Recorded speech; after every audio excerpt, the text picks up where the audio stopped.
जय जोहार संगारी हो। हमारे यूट्यूब चैनल लकी स्टूडियो सलोनी ला जल्दी से सब्सक्राइब करो और हमारे वीडियो ला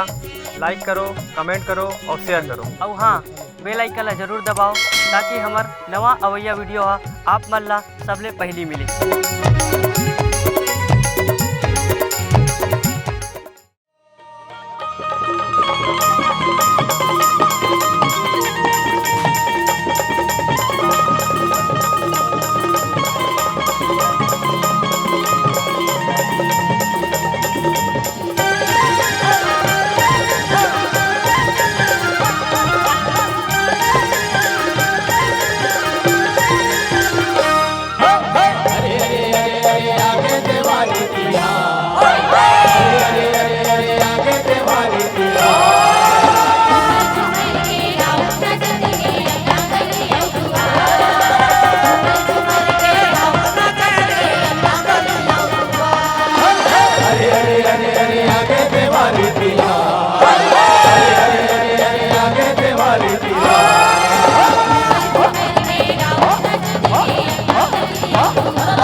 देव मिली रक्षा करे कि ब्रह्मा विष्णु महेश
बाबा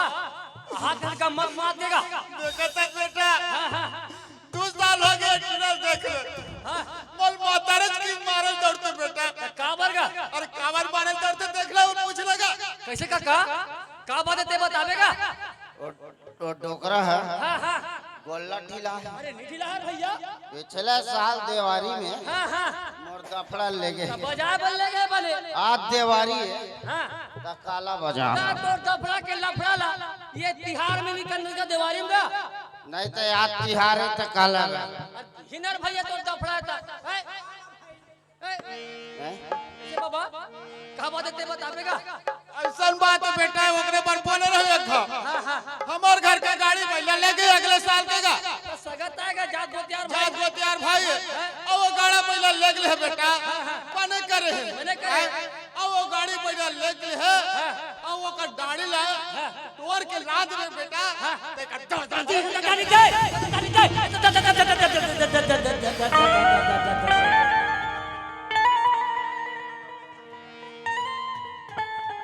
तुमन हा गांव सियान ला मर दे कित होगा गाँव सियान मार के का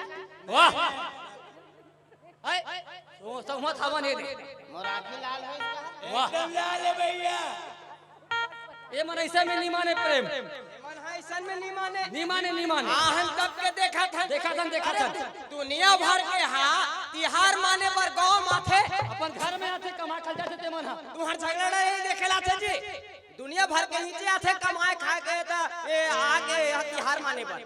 कहाँ जाए तिहार नहीं मानी थे ये मन ऐसा में नहीं माने मन हा ये मन ना सामाजिक तरह से ना दंड दिया जाए 501 रुपया दोनों झंडी ही और घरों घर सेफ्टिक बने थे रगड़ के भोरी